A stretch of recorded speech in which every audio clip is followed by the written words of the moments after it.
भाई तो आज पढ़ेंगे हम ईडम्स एंड फ्रेजेस। ईडम्स एंड फ्रेजेस का जो फर्स्ट पार्ट है नीतू मैडम का, वो अपन पढ़ रहे हैं, ठीक है ना। तो चलो पहला पढ़ते हैं अपन। पहला है अपना एचलीज हिल। एचलीज हिल का मतलब क्या होता है? कमजोर पक्ष, मतलब ए स्मॉल बट फैटल वीकनेस, है ना। एक छोटी लेकिन घातक कमजोरी। अब एचलीज कौन था?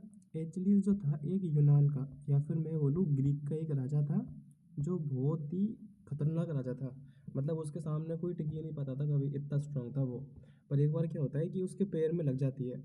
अब लग जाती है, उसके बाद ये है कि वो जिस भी युद्ध में जाता है ना लड़ने के लिए, उन सारे युद्ध में वो हार के आता है ना।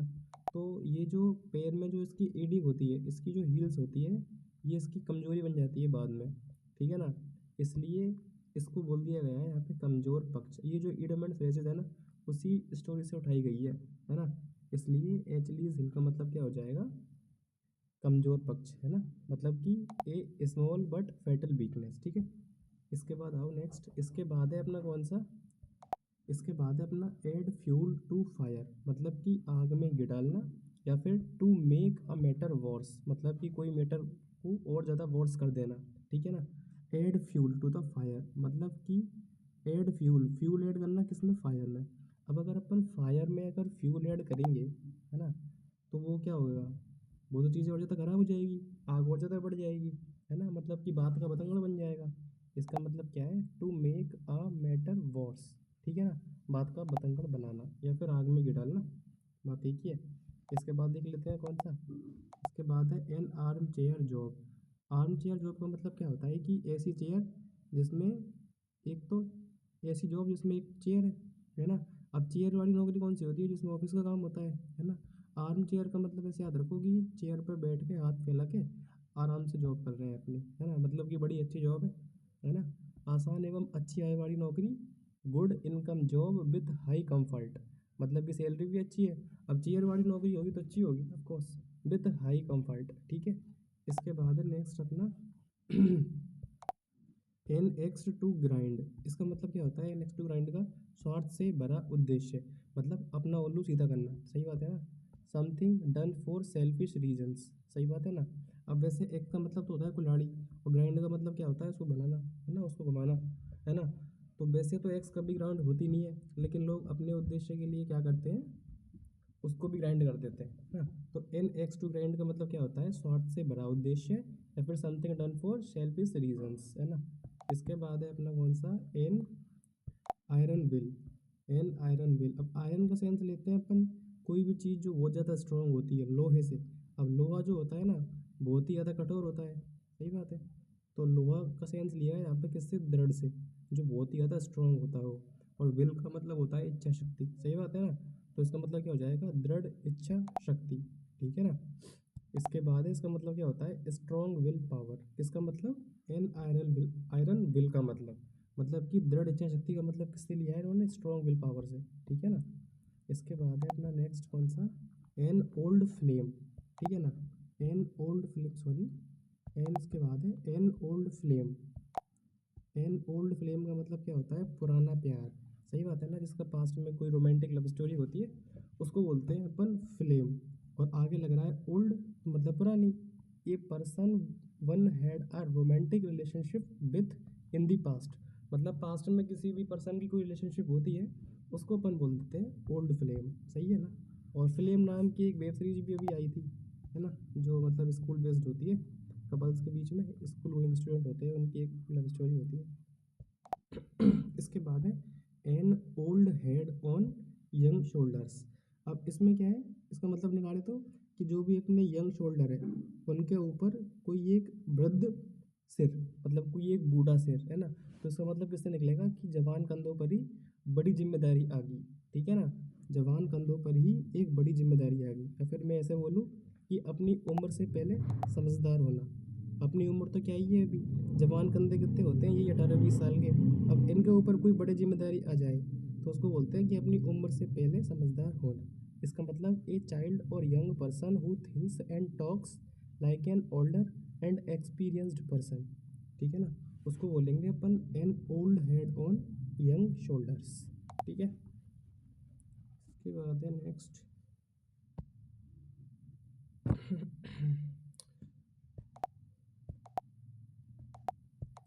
बाद है नेक्स्ट एन ओलिव ब्रांच। अब ओलिव ब्रांच को कैसे याद रखना है अपन को कि जैसे ओलिव का पेड़ होता है जैतून का, है ना। अब जैतून का पेड़ है, ये तो याद रखो कि पेड़ है। अब पेड़ क्या करते हैं यार, एक बैलेंस बनाए रखने का काम करते हैं एनवायरनमेंट से। बारिश का वो नहीं है ना। और गैस वगैरह, नाइट्रोजन वगैरह का सर्कुलेशन, CO2 वगैरह का सर्कुलेशन, सारी चीज़ें कौन बैलेंस करता है, पेड़ बैलेंस करते हैं, है ना। तो इसका मतलब किससे निकलेगा कि ये पेड़ शांति निवेदन करता है किससे, एनवायरनमेंट से। क्या सारी चीज़ें जिस तरह का इकोसिस्टम चल रहा है उसके हिसाब से सारी चीज़ें बैलेंस रहे, वर्षा भी अपनी जगह पे बैलेंस रहे, है ना। और जो भी गैस वगैरह है ना, जो भी नाइट्रोजन ऑक्सीजन के साइकिल है, सारे के सारे अच्छे से चलते रहे। तो ये उन सबसे निवेदन करता है, शांति निवेदन। पेड़ उन सबसे निवेदन करता है कि सारी चीज़ अच्छे से चले, है ना। तो ओलिव ब्रांच का मतलब निकाल लिया अपन ने यहाँ से, शांति निवेदन से। और इसका मतलब इंग्लिश में बोले तो पीस रिक्वेस्ट या फिर पीस ट्रीटी, ठीक है ना। पीस रिक्वेस्ट या फिर पीस ट्रीटी, क्योंकि ये पेड़ ही डिमांड करता है शांति के लिए, ठीक है ना। पेड़ों का काम भी यही होता है कि शांति हो एनवायरनमेंट में कैसे भी। तो इसका मतलब अपन ने भाषा बना लिया। इसके बाद है अपना एप्पल ऑफ डिस्कॉर्ड, ठीक है ना। Apple of Discord, Apple of Discord का मतलब क्या है। अब ये जो डिस्कॉर्ड है इसका मतलब क्या है, झगड़ा। सही बात है ना। जो भी दो लोगों के बीच में होता है झगड़ा, उसका मतलब निकलता है डिस्कॉर्ड से। और एप्पल क्या है कि अब दो लोग हैं ये, अब इन दो लोगों के बीच में रखा है एप्पल। तो झगड़े का रीज़न कौन हुआ, ये खुद, ये एप्पल ही झगड़े का रीज़न हो गया। सही बात है ना, झगड़े का कारण। तो एप्पल ऑफ डिस्कॉर्ड का मतलब क्या हुआ, झगड़े का कारण, मतलब कि मैटर ऑफ डिस्प्यूट, ठीक है ना। एप्पल का सेंस हमेशा अपन इसी यूज़ में लेते हैं। कभी तो अपन बोलते हैं कि बहुत ही ज़्यादा अच्छा ऑर्डर है, कभी बोलते हैं ये लड़ाई का रीज़न है, कभी बोलते हैं कि ये बहुत प्यारा है।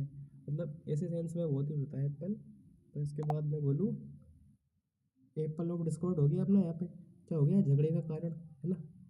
अब सीधी सी बात है यार, डिस्कॉर्ड आ गया तो कहीं ना कहीं इसका सेंस झगड़े से ही होगा। तो देखो डिस्प्यूट आ गया यहाँ पे, पहचान कर सकते हैं। इसके बाद है अपना एप्पल ऑफ वंस आए। अब ये जो होता है ना वंस आए, ये जो वंस का मतलब निकलता है, ये निकलता है अपनी, अपना या अपनी से निकलता है ना। तो अपनी आँखों का, एप्पल का मतलब बोल दो अपनी आँखों का तारा से, मतलब इसका मतलब तारा से ले लो। या फिर अपनी एप्पल का मतलब पॉजिटिव वाली भी अगर लेते हैं तो अपनी आँखों का क्या बोलते हैं, सेब। या फिर ऐसे बोल लो अपनी आंखों का तारा, कुछ भी बोल लो, किसी की भी संज्ञा दे दो एप्पल को यहाँ पे। तो इसका सेंस निकलेगा आंखों का, और आंखों का तारा से निकाल सकते हो, कोई दिक्कत नहीं है। तो इसका मतलब मैं बोल दूँ दुलारा या फिर प्यारा। इसका मतलब ये होता है एप्पल ऑफ वंस आएगा, दुलारा या प्यारा, वेरी लवेबल। और एक होता है इसका डियरेस्ट वन, ठीक है ना, डियरेस्ट वन, ठीक है। इसके बाद चलते हैं नेक्स्ट, इरेज कर देता हूँ पेन में। हाँ, इसके बाद चलते हैं next, apple pie order. Order कैसा है, एप्पल पाई, मतलब कि सुव्यवस्थित ऑर्डर, मतलब कि बिल्कुल ठीक हालात में, इन अ वेरी गुड कंडीशन, ठीक है। इसके बाद है एट अ लॉस। लॉस का मतलब होता है हानि। अब हानि में होते हैं ना तब अपन सोच नहीं पाते कि यार, जैसे मान लो मैं दुकान चलाता हूँ, अब मान लो मेरे को 10,000 रुपये का नुकसान हो गया, तो मैं कंफ्यूज हूँ यार कि दुकान बंद करूँ या फिर दुकान को आगे बढ़ाऊँ। तो मतलब ये है कि यार लॉस में जब अपन होते हैं ना तो अपन कोई निर्णय नहीं ले पाते, तो अपन निर्णय नहीं ले पाते, है ना, to be unable to decide, ठीक है। इसके बाद चलते हैं नेक्स्ट अपन, इसके बाद चलते हैं अपन नेक्स्ट, एट अ पिंच। अब पिंच का मतलब क्या होता है, पिंच का मतलब होता है समस्या, ए प्रॉब्लम। पिंच का मतलब होता है समस्या, मतलब कि समस्या में होना, इन अ ट्रबल, है ना। इसके बाद है नेक्स्ट एन आर्म्स लेंथ। अब एन आर्म्स लेंथ का मतलब होता है कि एक हाथ की दूरी रखना, ठीक है ना। अब एक हाथ की दूरी कौन से रखोगे, इसका मतलब होता है दूरी रखना। अब एक हाथ की दूरी जिससे रखेंगे वो, या तो उसको अपन फ्रेंड तो बोल नहीं सकते, क्योंकि अगर वो फ्रेंड होता तो उससे अपन एक हाथ की दूरी क्यों रखते, कंधे पे हाथ रखते, है ना। तो एक हाथ की दूरी का मतलब है दूर रहना, दोस्ती ने रखना। मेन क्या निकलेगा, अवॉइड बिकमिंग टू फ्रेंडली, ठीक है ना। अवॉइड बिकमिंग टू फ्रेंडली, यहाँ पे टू का मतलब बहुत ज़्यादा से निकलता है ना। इसके बाद है अपना at daggers drawn. At daggers drawn का मतलब होता है, अब ये जो डैगर्स है इसका मतलब होता है कि चाकू छुरी रखने वाले, ठीक है ना। तो चाकू छुरी रखने वाले लोगों से अपनी दोस्ती कैसी होती है, कट्टर दुश्मनी, है ना। जिन लोगों के पास चाकू छुरी है फिर हथियार है लड़ने वाले, तो उन लोगों से तो क्या ही होगा, कट्टर दुश्मनी होएगी, है ना। टू हैव बेटर एनिमिटी, ठीक है ना। यहाँ पे बेटर का मतलब निकलता है खराब से, है ना। यहाँ पर बिटर का मतलब निकलता है खराब से, और एनमिटी का मतलब शत्रु से, है ना। एनमिटी या फिर एनमिटी है तो शत्रुता, खराब शत्रुता, सही बात है ना। कड़वे संबंध बोल सकते हो या फिर कड़वी मित्रता, ओ सॉरी कड़वा शत्रुता, वो तो एक ही सेंस में निकलेगा, खैर कोई दिक्कत नहीं है। तो यहाँ पे वर्ड क्या था, एट डेगर्स ड्रॉन, इसका मतलब क्या निकला, कट्टर दुश्मनी होना। एट डेगर्स ड्रॉन का मतलब कट्टर दुश्मनी होना, या फिर बोलूँ टू हैव बिटर एनिमिटी, ठीक है। इसके बाद आ जाओ next, at ease. At ease का मतलब क्या होता है, चिंता रहित, या फिर बोलूँ free from pain and anxiety, ठीक है। एट ईज का मतलब एक तो मैं बोलूँ ईज की जगह में मान लो मैं बोलता हूँ ईजी, तो ईजी का मतलब क्या होता है, ये बहुत ईजी टास्क है, आराम से हो जाएगा, बहुत ईजी है, तो अपन चिंता रहित रहते हैं एकदम, सही बात है ना। Free from pain and anxiety रहते हैं, अगर कोई चीज़ आसान है ईज से निकालो ईजी, है ना। तो ईजी है कोई चीज़ तो अपन चिंता रहित रहते हैं कि यार इजीली हो जाएगा, तो इसका सेंस निकलेगा चिंता रहित से, मतलब free from pain and anxiety, ठीक है।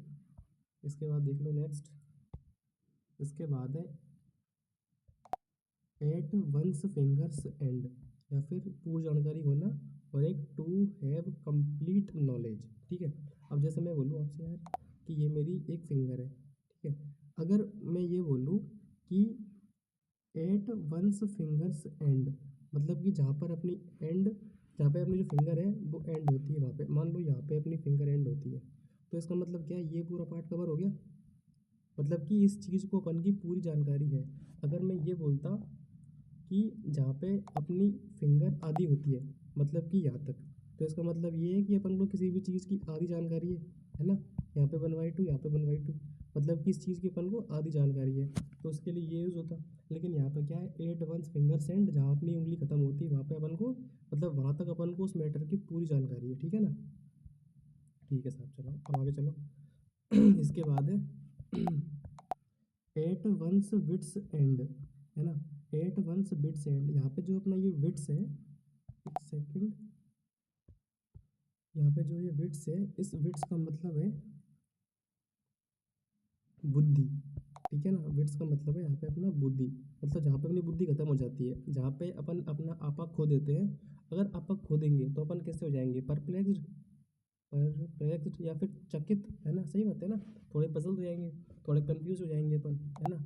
तो उसके लिए क्या यूज़ करेंगे अपन, जहाँ पे अपनी बुद्धि खत्म हो जाएगी, जहाँ पे अपन आपा खो देंगे, अपन वहाँ पे चकित हो जाएंगे।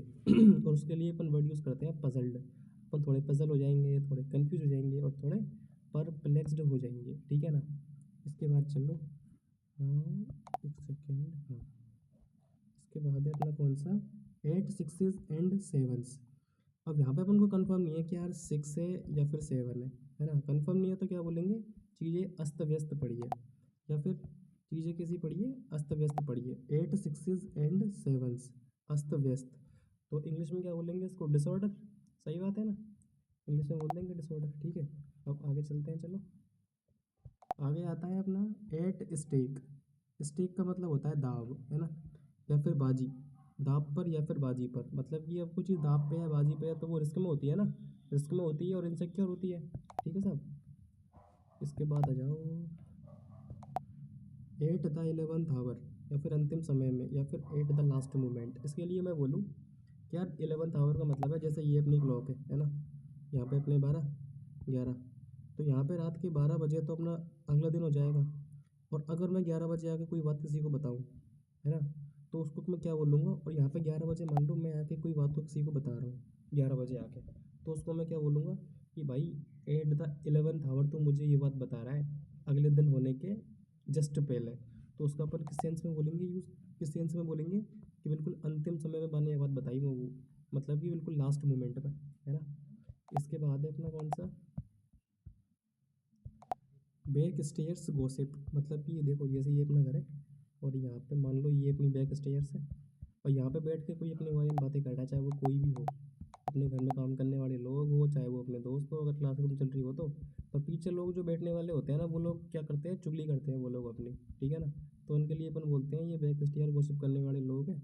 और वो लोग जो टॉक करते हैं ना अपने बारे में, अच्छी बातें तो करेंगे नहीं, ऑब्वियस है। वो लोग अपने बारे में अनफेयर बातें करेंगे, सीधी सी बात है, अच्छी बातें करेंगे तो मुँह पे बोलेंगे, और अगर पीठ पाछे बैठ के बात करेंगे तो सीधी सी बात है अनफेयर टॉक्स ही करेंगे, है ना। तो बैक स्टेयर गॉसिप का मतलब है नौकरों के बीच का गपशप, या फिर टॉक अमॉन्ग सर्वेंट्स, या फिर अनफेयर टॉक्स। ठीक है। अब इसके बाद चलो नेक्स्ट, 22 तो हो गया अपने, है ना।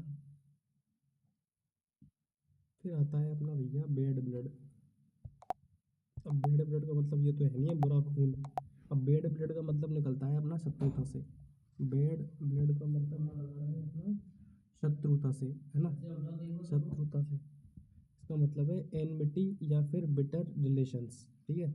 एनमिटी मतलब बोलूँ तो शत्रुता, और बिटर रिलेशंस का मतलब कड़वे संबंध। ठीक है। बैड ब्लड का मतलब, ठीक है ना, या फिर बोलो खूनी दुश्मन। ठीक है ना। इसके बाद है बेड, सॉरी, इसके बाद है अपना कौन सा, bag and baggage. Bag and baggage का मतलब क्या होता है यार, बोरिया और बिस्तर, ये रहा, बोरिया और बिस्तर समेत। बैग एंड बैगेज का मतलब क्या होता है, बोरिया और बिस्तर। ठीक है ना, विथ ऑल बिलोंगिंग्स, उसको बोलते हैं अपन बैग एंड बैगेज। इसके बाद है अपना कौन सा, बेकर्स डजन। ठीक है ना। बेकर्स डजन का मतलब क्या होता है, बेकर्स डजन। अब वैसे अगर अपन देखते हैं ना यार, तो डजन का मतलब होता है 12, DOZEN। डजन का मतलब होता है वैसे तो अपना वास्तव में 12, लिखा में भी सही से नहीं आया। डजन का मतलब वैसे तो होता है 12, लेकिन बेकर्स डजन का मतलब होता है अपना संख्या में 13। क्यों, इसके पीछे एक बहुत बड़ी कहानी थी, वो बेकरी वाली आई थिंक एनेप्टोमेनिया करके एक गांव था, है ना। तो उस गांव की एक कहानी थी कि एक बच्ची को क्या है कुकीज़ चाहिए थे। अब वो लड़की डिमांड कर रही थी कि मेरे को ना आप एक डज़न में 13 क्वांटिटी दो। तो दुकान वाले ने उसको 13 नहीं दी, दुकान से उसको भेज दिया। तो वो लड़की क्या है, उसको श्राप दे के जाती है कि आपकी मार्केटिंग बंद हो जाएगी, यहाँ पे सामान लेने कोई नहीं आएगा। और रियलिटी में हुआ भी यही कि वो दुकान कुछ ही टाइम के बाद चलना बंद हो गई थी। तो उसको दुकान को फिर से रिस्टार्ट करने के लिए क्या उसने सोचा यार कि मैं एक काम करता हूँ, मैं आपसे एक दर्जन में 12 की जगह मैं 13 देता हूँ। तो जैसे ही उसने 12 की जगह 13 देना शुरू किया, तो लोग वक्त आने लगे वहाँ पे बहुत सारे, है ना। जो पुराने कस्टमर थे पूरे आने लगे, और उसकी दुकान बढ़िया चल गई, है ना। तो उसी चैप्टर से ये वर्ड लिया था, और ये मीन भी उसी वर्ड से उठाया था। तो बेकर्स डजन का मतलब क्या है, संख्या में 13। ठीक है ना, 13th इन नंबर। इसके बाद है अपना नेक्स्ट, इसके बाद है be born with a silver spoon in one's mouth. इसका मतलब क्या है, धनी परिवार में पैदा होना। मतलब कि पैदा हुआ है क्या लेके, सिल्वर स्पून लेके। सही है ना। अपने भी क्या होता है कि अगर अपन एक बहुत ही मिलियनर फैमिली में या फिर लखपति फैमिली में पैदा होते हैं, तो अपन से नहीं बोलते कि भाई चांदी का, क्या बोलते हैं, चांदी का स्पून लेके पैदा हुआ है।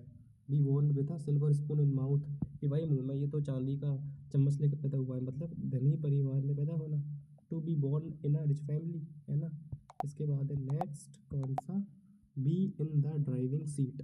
इसका मतलब क्या है कि ड्राइविंग सीट का मतलब क्या होता है यार, जो बंदा भी मतलब अगर ड्राइविंग कर रहा है, तो उसके ऊपर काफ़ी रिस्पॉन्सिबिलिटी होती है कि यार कार सेफ चलानी है, या फिर बाइक सेफ चलानी है, या फिर कहीं एक्सीडेंट ना हो जाए, मतलब बहुत सारी जिम्मेदारी होती है ना। तो इसका मतलब क्या है, सारी जिम्मेदारी का भार उठाना, bearing all responsibilities. Not only अगर ड्राइविंग की बात करें, अगर फैमिली में भी वो बंदा है, तो उसकी जिम्मेदारी होती है कि यार घर में रिस्पॉन्सिबल हो हर चीज़ के लिए, है ना। इसके बाद है बियर द ब्रुंट ऑफ। इसका मतलब है परिणाम भुगतना, या फिर to bear the main part of something unpleasant. To bear the main part of something unpleasant मतलब कि परिणाम भुगतना। अब ये जो ब्रुंट का मतलब है ना, ब्रुंट का मतलब क्या होता है, ब्रुंट का मतलब होता है चोट। ठीक है ना। अब अगर कोई के चोट लगेगी, तो चोट को सहेगा, सही बात है। मतलब खुद के चोट लगी है तो खुद ही सहेगा, और खुद ही उसका परिणाम भुगतेगा, सही बात है। मतलब to bear the main part of something unpleasant, सही बात है ना। टू बियर यानी सहना, the main part of something unpleasant, जो भी उसके साथ, कुछ भी जो उसके साथ दुखद होता है, उसका मेन पार्ट, मतलब मेन पार्ट मतलब वही है, उसको सहन करेगा, सही बात है ना यार। खुद के लगी है तो खुद ही सहन करेगा उस चीज़ को। ठीक है। इसके बाद है, ओहो, इसके बाद है बीट अबाउट द बश, मतलब घुमा फिरा के बात करना। To talk in a round about manner, या फिर सर्कम लोकुशन। ठीक है। यहाँ पे मैं कुछ चीज़ें बताऊंगा आपको। बीट अबाउट द बश, जैसे मान लो ये अपनी, क्या बोलूँ मैं इसको, ये है अपनी घास है ना। क्योंकि बश का मतलब होता है झाड़ियाँ, तो ये मैंने बना दिया आपको झाड़ी। ठीक है ना। और बीट का मतलब होता है पीटना। अगर कोई बंदा है, जैसे कोई बातें घुमा फिरा के बात करें ना, तो उसके लिए अपन यूज़ करते हैं बीट अबाउट द बश। अब मान लो ये यहाँ, अब ये बंदा क्या है, कभी तो यहाँ पे मार रहा है, कभी यहाँ पे मार रहा है, कभी यहाँ पे मार रहा है, कभी यहाँ पे मार रहा है, कभी यहाँ पे मांग रहा है, मतलब पॉइंट पे बातें आके नहीं कर रहा, इधर उधर घुमा के बातें कर रहा है, इधर या फिर इधर घुमा के बातें कर रहा है, पॉइंट पे नहीं आ रहा। अब बीट अबाउट द बश भी हो सकता है। यहाँ पे जो ये अबाउट का जो सेंस है ना, यहाँ पे अबाउट क्यों लिया है, यहाँ पे ये अबाउट क्यों लिया है, क्योंकि अबाउट का जो यहाँ पे सेंस है ना, वो एवरी पॉसिबल डायरेक्शन में निकल रहा है, इसलिए यहाँ पे अपन ने अबाउट का वर्ड का यूज़ किया है, ठीक है ना। यहाँ पे अबाउट की जगह अपन अराउंड भी यूज़ कर सकते हैं, बीट अराउंड द बश, है ना, वो भी सही है, और अबाउट भी सही है, क्योंकि यहाँ पे जो अपना अबाउट है वो डायरेक्शन का सेंस दे रहा है, इसलिए ठीक है ना। ठीक है साहब। इसका मतलब क्या निकल गया, निकल नहीं निकल, क्या निकाल लिया, to talk in a round about matter. Round about का मतलब होता है घुमा फिरा के बात करना। मैनर सर्कम लोकुशन, सरकम का सेंस तो, अब सर्कम लोकुशन दो पार्ट में बटा हुआ है, एक तो सरकम और एक लोक्यूशन। जहाँ पे LOCQ, ठीक है ना, या फिर LOC भी कभी हद तक, या फिर एल, क्योंकि लोकेशियस होता है बातुनी, और LOQ ये वर्ड जो होता है ना, LOCQ, ठीक है ना, ये वर्ड जो होता है ना LOCQ, कहीं ना कहीं बात करने से संबंध रखता है ना, बात करने का रूट वर्ड है ये इंग्लिश में। तो और लोक्यूशन तो ये हो गया बात करने वाला। सरकुम का मतलब होता है घुमा फिरा के, क्योंकि सर्किल क्या होता है, ये सर्किल का मतलब ये होता है घुमा फिरा के, है ना, घुमा फिरा के जो बनता है इसको सर्किल बोलते हैं। तो क्या है कि घुमा फिरा के बातें करने वाले को अपन कौन बोलते हैं, सर्क्यूम लोक्यूशन, ठीक है। इसके बाद चलो आगे। इसके बाद है बीट, सॉरी यार, इसके बाद है अपना beat black and blue.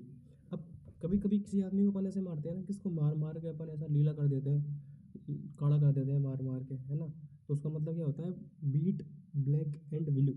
Beat का मतलब पिटाई करना, ब्लैक और मतलब ब्लैक और नीला, है ना, तो इसका मतलब कैसे निकलेगा, देखो, अत्यधिक पिटाई करना, बीटिंग मर्सीलेसली, मर्सीलेसली यानी पूरी तरह दयनीय स्थिति से पिटाई करना, मतलब बहुत ही बुरी तरह पिटाई करना, है ना, उसको बोलते हैं मर्सीलेसली। इसके बाद, इसके बाद है भैया बीट हॉलो, बीट हॉलो। अब बीट हॉलो का मतलब किससे निकलेगा, काफ़ी आसान, ठीक है, काफ़ी आसान, और एवं बुरी तरीके से पराजित करना। इसी में ही है ये, है ना, हाँ इसी में ही है। बीट हॉलो का मतलब क्या होता है, काफ़ी आसान और बुरी तरीके से पराजित करना, ये मतलब to defeat thoroughly and convincingly. अब देखो इसका मतलब कैसे निकलेगा। पीट होलो का मतलब क्या होता है, कि जैसे ये अपना, होलो का मतलब क्या होता है, खाली, ठीक है, ये कोई खाली अपना प्लेस है, ठीक है, अब इसको अपन पीट रहे बुरी तरह, तो इसको पीटना काफ़ी आसान होगा।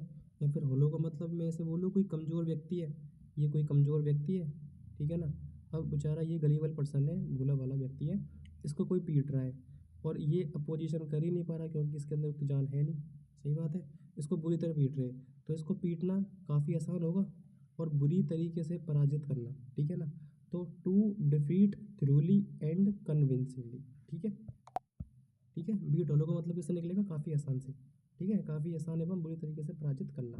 देख लो, बीट होलो, काफ़ी आसान एवं बुरी तरीके से पराजित करना, ठीक है, कितना याद रखना बीट होलो का मतलब वो एक कमज़ोर व्यक्ति होगा, जिसको होलो होलो या कमज़ोर मान के, कमज़ोर होलो का मतलब होता है खाली, जिसको एकदम खाली या कमज़ोर मान के लोग पीटते हैं, तो उसको पीटना काफ़ी आसान होएगा, और बुरी तरीके से उसको पराजित कर देंगे लोग, है ना। इसके बाद क्या है, इसके बाद beck and call. Beck and call का मतलब होता है आज्ञा में रहना, और ready to obey order instantly. अब जैसे क्या होता है यार, बैक एंड कॉल का मतलब क्या ही होगा, जैसे आई थिंक बैक का मतलब जो निकलता है ना, उससे निकलता है कि कोई अपन को याद रखता है या नहीं रखता, और कॉल का मतलब ये होता है कि अपनी खोज खबर, अपनी आज्ञा, जैसे मैं हूँ, अब मान लो मेरे को कोई रोज़ रोज़ कॉल करके पूछता है और बताता है कि यार अच्छे से पढ़ाई कर, है ना, और अच्छे से नौकरी लग, और मुझे कोई अच्छी आज्ञा दे, कोई अच्छी चीज़ माने, अच्छी चीज़ मेरे को ऑर्डर दे तो मैं उसको मानूँ। तो मैं क्या है, अगर वो मेरे को कॉल करता रहेगा, टाइम टाइम पे मेरे से बात करता रहेगा, समझाता रहेगा, तो मैं उसकी हर बात मानूंगा, सही बात है ना, तो मैं उसकी आज्ञा में रहूँगा। सीधी सी बात है, बैक एंड कॉल, कॉल से याद रख लो उसको, कैसे याद रखना है, कॉल से, कि यार कोई इंसान कॉल करेगा तो उसकी बात अपन को कॉल पे माननी पड़ेगी, ठीक है, तो उसकी आज्ञा में अपन रहेंगे, ठीक है। तो निकाल लो, मतलब ready to obey order instantly, ठीक है। इसके बाद है अपना बेड ऑफ रोजेज, मतलब कि अपने बेड पर रोजेस पड़े हुए हैं, तो वो कहीं ना कहीं अपने लिए एक प्लीजेंट कंडीशन होएगी ना, बहुत ज़्यादा, मतलब कि आनंद से भरपूर, सही बात है। और एक मैं बोलूँ प्लीजेंट सिचुएशन ऑफ कंफर्ट, सही बात है। अगर इसी की जगह अपन ने फूल की जगह अगर कांटे बिछा दिए तो वही बात है, फूल और कांटे बन जाएगी वहीं पे, है ना। इसके बाद है बेड ऑफ थॉर्न्स, मतलब कि अपन ने फूल की जगह कांटे बिछा दिए भाई, जब तो अब कहीं होएगा दुखद एवं तकलीफ से भरपूर, या फिर मैं बोलूँ ये सिचुएशन ऑफ एक्सट्रीम डिफिकल्ट, सही बात है यार, है ना। इसके बाद थॉर्न्स का मतलब कांटे होते हैं एक्चुअली। इसके बाद है बेगर डिस्क्रिप्शन, ठीक है, या फिर इसको बोलते हैं अवर्णनीय, या फिर a person with no resource. सीधी सी बात है यार, अगर कोई बेगर के बारे में डिस्क्रिप्शन करूँगा तो मैं कर ही नहीं पाऊँगा, क्योंकि मैं उसके बारे में बोलूँगा यार, उसके बारे में मैं क्या वर्णन करूँ, उसकी हालत बहुत ख़राब थी, उसकी हालत बतावे लायक नहीं है ना, उसकी हालत बताने लायक नहीं है, मतलब वर्णन करने लायक ही नहीं है, तो उसको बोलते हैं अपन बेगर डिस्क्रिप्शन, मतलब अवर्णनीय। इसके बाद देख लो बेल द कैट, अब मान लो कोई कैट है यार, ठीक है, ये कोई कैट है, अब ये मान ले यहाँ पे कोई अपनी बेल है, अब उस बेल को कैसे बजाएगी, ठीक है। जैसे यहाँ पे मान लो बेल है और यहाँ पे अपनी कैट है ये, अब ये कैट यार यहाँ से जाके इस बेल को कैसे बजाएगी, नहीं बजा पाएगी ना, पर क्या करेगी, यहाँ से ये उचक के जाएगी और इस बेल को बजा के दोबारा इधर आके नीचे गिर जाएगी तो इसकी लग जाएगी। तो इस काम को करने के लिए आप ये देखो इसको कितना जोखिम उठाना पड़ रहा है ना। कैट को बेल बजाने के लिए जोखिम उठाना पड़ रहा है, taking first step at personal risk, सीधी सी बात है। उसके बाद है between the devil and the deep sea, between the devil and the deep sea, मतलब कि इधर की तरफ देखो तो अपन को डेविल मिलेगा, डेविल या राक्षस वगैरह जो भी है, और इधर मिलेगा अपन को गहरा समुंदर, तो मतलब अपन इस समय दो परेशानियों के बीच में खड़े हैं, बिटवीन टू डिफिकल्ट सिचुएशंस, ठीक है ना। इसके बाद है अपना बिग गन, ठीक है। बिग गन का मतलब क्या है, ऊंची पहुंच वाला व्यक्ति, जिस व्यक्ति की पहुंच बहुत ऊंची होती है ना, उसको बोलते हैं अपन ऊंची पहुंच वाला व्यक्ति, एन इन्फ्लुएंशियल पर्सन। और अपन बात ही बातों में अपन बोल भी देते हैं कि तू कोई मेरे ऊपर बड़ी तो है क्या, या फिर तू कोई एक ऐसा इन्फ्लुएंशियल पर्सन है क्या मेरे ऊपर जो तेरी बात मानो, तो उसको अपन बोलते हैं अपन बिग गन, ठीक है। इसके बाद है बर्ड ऑफ पैसेज, इसके बाद है अपना बर्ड ऑफ पैसेज, इसका मतलब क्या होता है, बर्ड ऑफ पैसेज का यदा कदा आने वाला, या फिर वन हु कम्स ओकेजनली, ठीक है। अब बर्ड ऑफ पैसेज क्या होता है, जैसे कभी कभी अपन ने आसमान में देखा है कि यार पक्षियों के बहुत सारे झुंड आते रहते हैं, है ना। एक झुंड में बहुत सारे 100 200 300 400 500 वटेवर जो भी बहुत सारे पक्षी आते रहते हैं एक सीक्वेंस में, बिल्कुल एक सिस्टमेटिक ढंग में, जैसे आर्मी वाले परेड कर रहे होते हैं ना, बिल्कुल उस तरह आते हैं, है ना। तो उसको बोलते हैं अपन बर्ड ऑफ पैसेज, मतलब कि जो पक्षी आते हैं ना उनका एक, पैसेज का मतलब वैसे होता है रास्ते से निकलता है ना, लेकिन यहाँ पे यूज़ करा है कि उनका, जैसे वो आते हैं जिस रास्ते से वो आते हैं तो उसको, उसके लिए अपन ने बोला है कि यदा कदा आने वाला, वन हु कम्स ओकेजनली, है ना। इसके बाद है बर्ड्स आई व्यू, ठीक है ना। अब बर्ड्स आई व्यू एक वर्ड जो होता है, यहाँ पे कोई वर्ड है और ये पूरी दुनिया है, तो ये बर्ड पूरी दुनिया को कैसे देख पाएगा भाई, सैमसंग S24 अल्ट्रा से जूम करके देखेगा नहीं कि यार 100x से देख लिया, है ना। अब वो यहाँ से कुछ देख पाएगा तो सीधी सी बात है यार, वो सरसरी नज़रों से देख पाएगा, नॉर्मली ऊपर ऊपर की नज़रों से देख पाएगा, सही बात है ना तो ये बर्ड है और ये यहाँ से देख रहा है, अपन को देख रहा है सबको, तो किस नज़र से देखेगा, एक सरसरी नज़र से, है ना। कैसे देखेगा, सरसरी नज़र से या फिर एक ओवरव्यू से, सही है। इसके बाद है बर्ड्स ऑफ फेथर, बर्ड्स ऑफ फेथर क्या होता है कि भाई अपन को पता है कि यार सभी पक्षियों के पंख तो होते हैं, सही बात है ना, तो बर्ड्स ऑफ फेथर, है ना, तो इसका मतलब क्या निकल रहा है, एक ही प्रवृत्ति के लोग, people with the same idea characteristics and interest, ठीक है। इसके बाद आ जाओ बाइट द डस्ट, इसके बाद आ जाओ बाइट द डस्ट पे, इसको मैं मिटा दूँ। इसके बाद आ जाओ बाइट द डस्ट, बाइट का मतलब क्या होता है, बाइट का मतलब उससे निकाल लो कुछ काटना चाटना ऐसे निकाल लो, पर यहाँ पे मतलब किससे निकलना है, बाइट द डस्ट मतलब कि धूल चाट ली, या फिर इसको एसेंस में बोलो धूल चटाना, ठीक है ना। बाइट द डस्ट का मतलब निकल रहा है धूल चटाना, मतलब कि पराजित होना, सही बात है ना यार, टू बी डिफीटेड, सीधी सी बात है, अगर किसी ने धूल चटा दी मतलब अपन पराजित हो गए, है ना। इसके बाद है अपना कौन सा, ब्लैक शीप, काला भेड़िया। अब यार भेड़िया तो वैसे देखने में वाइट होते हैं, लेकिन ये ब्लैक है, तो सीधी सी बात है कुल में कोई ऐसा आदमी होगा जो परिवार का नाश करेगा, तो सही बात है, बदनामी होगी पूरे कुल की, है ना। ब्लैक शीप वैसे तो वाइट होते हैं, लेकिन ऐसा व्यक्ति जो परिवार या फिर टीम के लिए शर्मिंदगी का कारण बने। सही बात है यार। अब वैसे तो ये वाइट होते हैं, अगर कोई ब्लैक आ जाएगा तो कहीं ना कहीं वो कम्युनिटी को शर्मिंदा करवाएगा, है ना। तो मैं बोलूँ a person who is disregarded as disgrace for his family या फिर टीम, ठीक है ना। डिसग्रेस का मतलब है सम्मान, ठीक है। इसके बाद है ब्लाइंड एली, इसके बाद है ब्लाइंड एली, करेज, आजा बेटा आजा।